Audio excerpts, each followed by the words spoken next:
परमात्मा ने कहा था जब हम वहां से चलने लगे काल के साथ में, कहा था तुम जा रहे हो और सब इच्छा से जा रहे हो,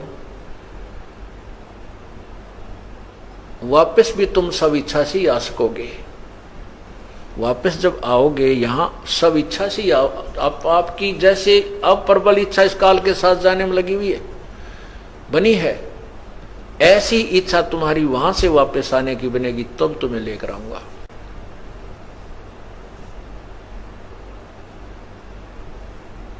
तब मैं तुझे लेकर आऊंगा, तुम्हें लाऊंगा। और एक ध्यान रखना, ये जो सार नाम है, ये सार मंत्र है, ये तुम्हें बताता हूं, इसको मत भूलना। जिनको तीसरा नाम प्राप्त हो चुका है, सार नाम यानी वो सत मंत्र, जो ओम तत्सत का जो आखिरी मंत्र है, जिनको वो प्राप्त हो चुका है वो समझ जाएंगे ये कोड वर्ड है। उस परमात्मा ने कहा था कि तुम इस मेरे नाम को मत, इस सार नाम को मत भूलना, इसको याद रखना। इसको याद रखोगे तो मैं तुम्हारे पास तुम्हें शीघ्रता से ग्रहण कर लूंगा।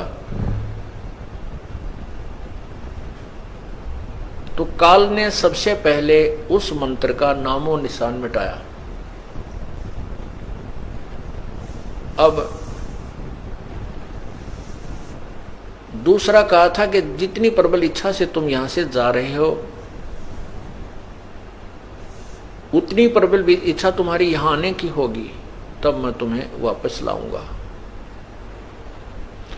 यदि तुम्हारी आस्था काल के जाल में फंसी रही, उसी में तुम आसक्त रहे, फिर मैं तुम्हें नहीं छुड़ा सकूंगा, नहीं छुड़ाऊंगा। अब जैसे बालक, हमने गलती कर दी, एक बार तो गलती इतनी भयंकर कर दी कि काल के ऊपर इतने आसक्त हो गए। पिताजी ने कई बार संकेत किए, भाई इसके जो ड्रामेबाजी को मत देखो, तुम बहुत कष्ट उठाओगे, इसके ऊपर इस बात का तुम्हें बहुत भयंकर परिणाम मिलेगा। हम ऊपर से तो सावधान हो गए और अंदर से उसकी चाह गई नहीं। वो तो अंतर्यामी थे, जान गए। अब हम कष्ट पे कष्ट उठा रहे हैं। एक भक्त ने प्रश्न किया कि परमात्मा ने हमें यहां आने ही क्यों दिया? परमात्मा आने नहीं देते, लेकिन हम अपनी जो पतिव्रता पद को छोड़ चुके थे और इस काल के ऊपर आसक्त हो चुके थे, और परमात्मा के बार बार समझाने से भी हम नहीं माने। हम इतने प्रबल इच्छा बना ली इसके साथ आने की, और आगे तो अब हमें कितने दुखी हो रहे, रो रहे हैं। टक्कर मार मार के कोई गधा बन रहा है, कोई कुत्ता बना है, कोई कुतिया बनी है, किसी के कीड़े पड़े हुए हैं, कुछ अधरंग मार रहा है, किसी के कैंसर हो रही है, किसी का बेटा मर गया, किसी की बेटी मर गई। और अब वो एक नहीं सुनता काल हमारी, क्योंकि उसके पास वो पावर को ना, कि वो जान नहीं दे। उसका तो स्वार्थ है कि 1 लाख जीव रोज खाने, 1.25 लाख उत्पन्न करना। तो उसके ये उदाहरण है कि एक लड़की ने, ये दास पहले जेई की सर्विस करता था, तो उस समय एक रोड की भी जो है ना, एक सड़क भी बन रही थी, उसके साथ साथ हमारा इरिगेशन का कार्य भी चल रहा था।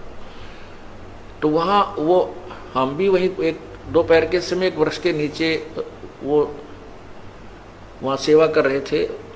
वहाँ एक लड़की रो रही थी बैठी बैठी वृक्ष के नीचे दोपहर के समय। 2 बच्चे उसके साथ थे। तो उससे पूछा, माँ बहन क्यों रो रही है, क्या बात है?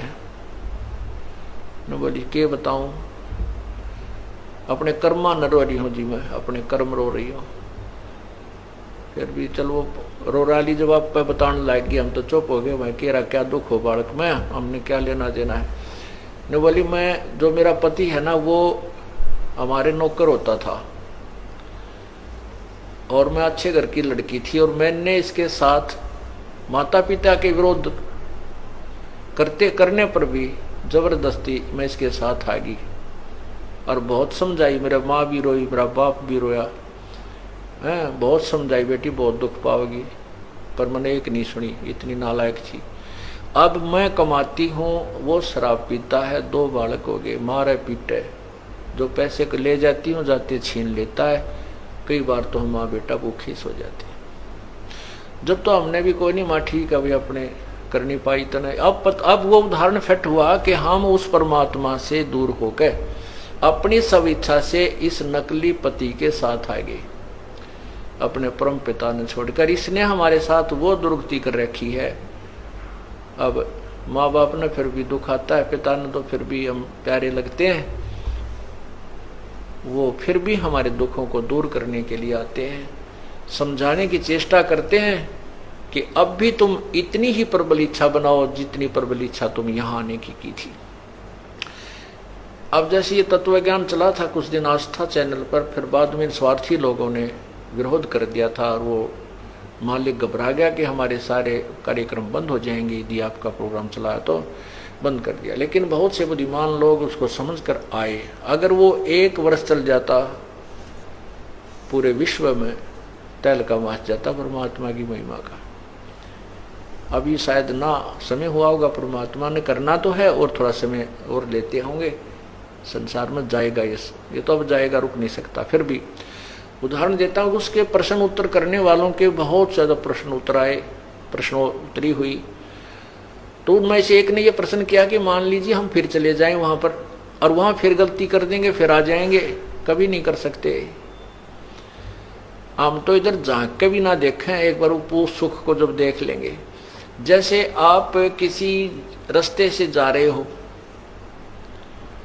और वो कुमार्ग पर चले गए, आप गलत रास्ते पर, और वहां पर आपको डाकू मिल गए, ठग मिल गए, बदमाश मिल गए, आप लूट भी लिए, आपके जेवरात भी तोड़ लिए, मारपीट भी कर दी, सारा छीन लिया, और आप जान बचा के वापस आ जाओ किसी कारण, और फिर आप उस रास्ते जा सकते हो? सपने में भी नहीं जाओगे। हम यहाँ लौट कर पिट कर वापस जावांगे तो यहाँ मुंह भी करके ना सोएं, और हम औरों को भी सतर्क करेंगे तो और भी नहीं मार खाएंगे। इसी प्रकार हमने सब इच्छा से यहाँ से जाएंगे, और इतनी प्रबल इच्छा हो और इस काल के अंदर हमारी आस्था ना होगी तो परमात्मा हमें यहाँ से इस काल की कैद से छुटवाएगा, नहीं तो नहीं छुटवाएगा। कैसे? जब सीता जी को रावण ने अपनी कैद में बंद कर रखा था, हनुमान जी को भेजा, इधर उधर सबको भेजा था, हनुमान जी उधर चले गए जहां सीता जी को रोक रखा था।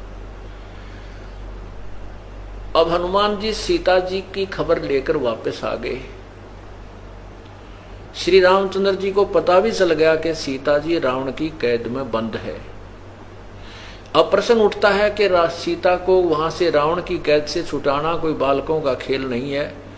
वो तो स्वयं भी योद्धा है, बहुत उसके पास बलशाली भाई हैं, पुत्र हैं, बड़े जो है ना उसके योद्धा, बड़ी सेना है उसके पास।